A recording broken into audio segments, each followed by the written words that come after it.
Hubad sa damgo. Ang matag damgo nato ana ay kahulugan. Ug panahon sa kagabion ana ay meaning. Ug aron inyong mahibaw-an, ipahubad kining ninigi. Daghang salamat sa inyong pagpaminaw sa hubad sa damgo. Maayong gabi, Migi. Nanasad ko diri kay magpahubad na sad akong duha ka FB friends.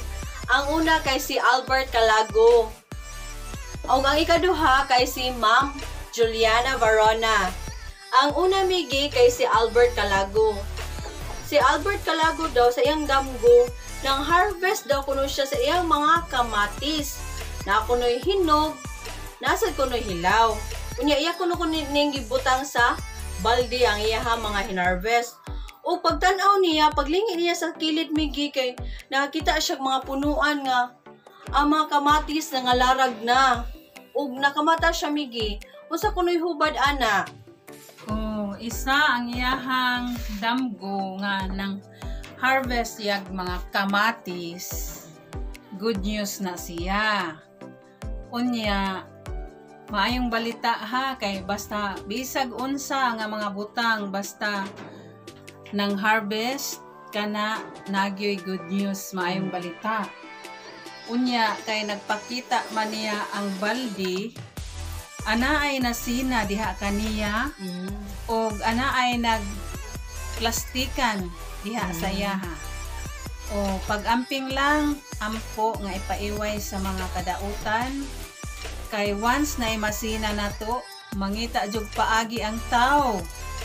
Ampo lang aron ipaiway sa mga kadautan. Maunay hubad sa iyahang damgo isa. Daghang salamat, Migi, sa paghubad sa damgo ni Albert Calago.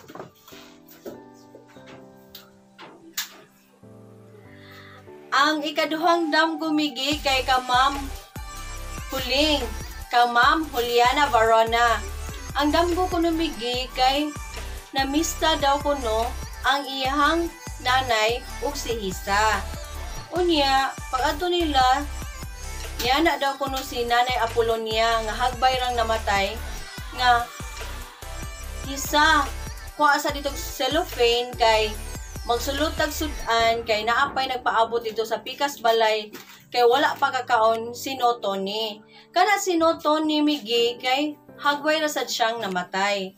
Unya, yana daw si Hisa, Migi, nga iya na lang kuno ihatod ang sudan didto. Unya ni ana daw kuno si Nanay Apolonia nga ayaw sana hatod dito ang sudan kay pagkaon usa una mo hatod sa sudan. Unya pagkuan niya, Migi, yang gida ang sudan didto og gipukaw daw kuno siya sa iyang nanay si His gipukaw daw sa iyang mama si Hisa nga pagkauna kay wala kuno ni kaon. Og niingon si Hisa daw nga, "Ma, mana mo kog kaon kay gipakaon ko ni Notoni og pansit." Og naputol daw iyang damgo, Migi, og nakamata siya. Unsa kuno hubad, ani? Isa. Ang iyahang damgo ni Ma'am Juliana nga ang iyahang inahan nga si Nanay Apple ug ang iyahang igsuon nga si Notoni nga kana sila patay na. Nangayo na sila og pamisa sa ilahang mga kalag. Og nangayo gyud og mga pag-ampo. Unya ang si Hisa gipakaon og pansit, ana ay mga kasamo, mga bingkil-bingkil sa pamilya ba or sa mga kaamigahan, sa mga friends. O ana apoy mga problema nga moabot sa ilang kinabuhi ug mga sakit-sakit. O pag-ampo lang sad aron ipaiway sa mga kasakitan o mga disgrasya ug ipaiway sad sa mga taong dili matinud-anon kay anaa joy mga kabingkil. maunay hubad sa iyahang damgo isa. O, daghang salamat, Miggy.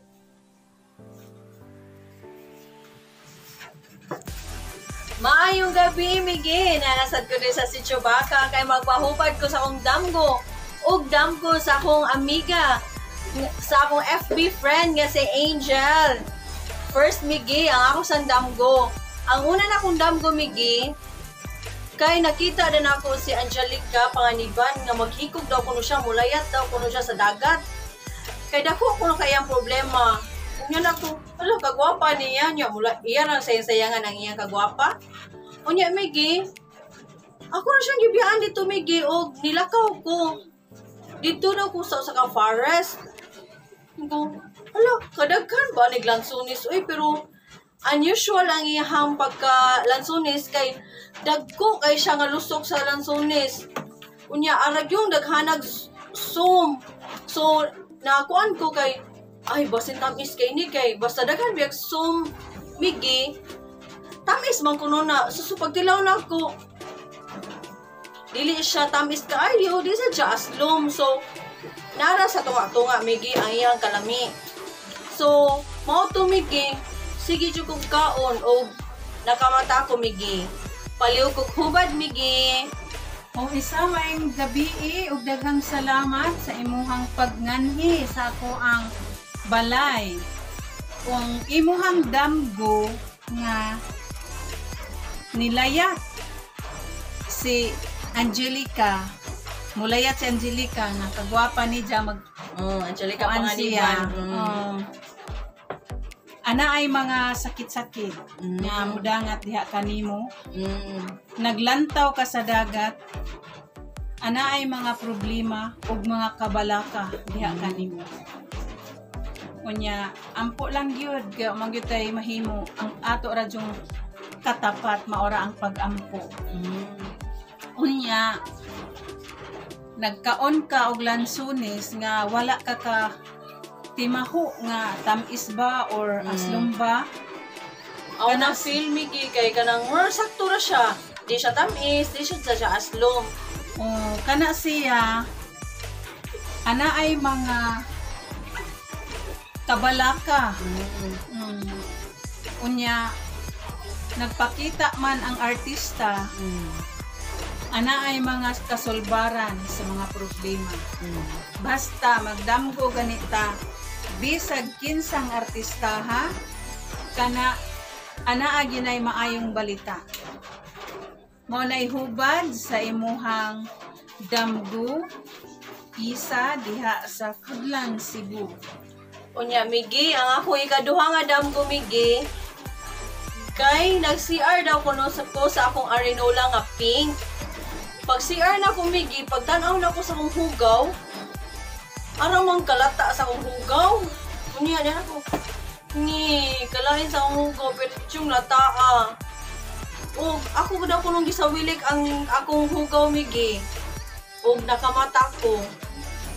O isa, ang imuhang damgo nga nag-CR ka. Unya, ang hugaw, basa, ana ay kwarta pero kuwang ra. Kon ang hugaw busok, bantok, example, og naa kay bayranan 5,000, unyag naay nakagrasya ka og 10,000, ang imuhang kwarta sobra. Unya basta basa gyud. Naagi kwarta nga moabot kuwangan ra ibayad. Mao nay hubad ha sa imuhang damgo ug daghang salamat isa sa imuhang pagkanunayong pagsuporta. O ang ikatulong nga damgo Miggy kay sa akong FB friend. Ni-message siya na ako kanina si Angel. Si Angel Miggy, nagdamgo daw kuno siya nga na siya sa simbahan. Pag ato daw niya sa simbahan, na daw kuno'y kandila. Unya, napaong kini. Pagkamamanda na Miggy, sayang ka, balaka, iya ko nung gisulti sa iya mga ex-best friend sa una. Unya, niya na daw ko na iyang best friend nga, hala, ingon daw ko nung sila na, kung na ko nung mamatay. So pertigyo niyang hadluka. Mao to nga nibalik daw kuno siya sa simbahan ug nasisyak storya dito. Nya na sayaw na huna nga gitistingan daw kuno siya sa Ginoo. Ug unsa kuno hubad ani Miggy? Ang iyahang damgo nga ningadto siya og simbahan, wala siya mga santos nga nakita. Unya ang naay kandila nga napalong, ana ay mga sakit-sakit nga mudangat. Unya ana apoy mga problema nga moabot. Unya basta magdamgo ganit tag simbahan, duha ra gyud nay kapaingnan. Unya paingon ba sa dapit. Basta magdamgo tag kandila, ana agyud na siya tilimadon. Unya ampo lang yun ta nga ipaiway sa mga sakit-sakit kay once munganha tag simbahan unya walay santos atong nakita ang kuan ana mga sakit-sakit, mga problema. Ingna siya nga maunay hubad sa ihang damguha nga duharay kapaingnan basta kandila, di na lang ta musulti basta mauna to duhay kapaingnan, magdamgog simbahan ana ay mga problema. Ug munganha kag simbahan ya nakakita kag mga santos, ang imuhang mga kasakitan, mga problema masulbad. Maunay hubad sa iyahang damgo isa diha sa Pudlan. Daghang salamat Miggy sa pagkanunayon jud nimong pag hubad sa akong mga damgo ug shout out dai ko sa akong mga friends diha sa Gaisano Country Mall. Ma'am Elizabeth Costan, Jeneline Picolados, Ira Mayo Stall, Sopronio Elliott, Audrey Marie Elliott, Stella Marie Elliott, Kate Ashley Costan, Apolnea Escartin, ug hi day ko sa akong family diha sa Foodland, Banilad, Cebu City, si Mama Kali, Papa Ansing, Catherine, Glesel Ann, Maria Fe, Rowena ug Angelica, ug hi day ko sa akong mga pagumangkon. Sila si Zizi, Nash, Lance, Kian, Ken, Natania ug si Catalea Rain. Ug hi ko sa akong mga friends outside the Philippines. Rose Eliaga Best, Mike Best, og si Rose Cortez, og hi day ko sa taga Munich, Germany nga si Noah Reinsch, Dieter Reinsch, Mateo Reinsch og Antoinette Reinsch, og hi ko sa kong my loves diha sa Munich, Germany. Pag-amping-amping mo diha og kita-kits ta puhon og ma-okay na ang tanan. Thank you for watching. God bless. Have a good night all. Bye!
like, share, and subscribe in my YouTube channel. Hubad sa Damgo ug Hubad sa Natawhan. Thank you for watching, guys. God bless us all.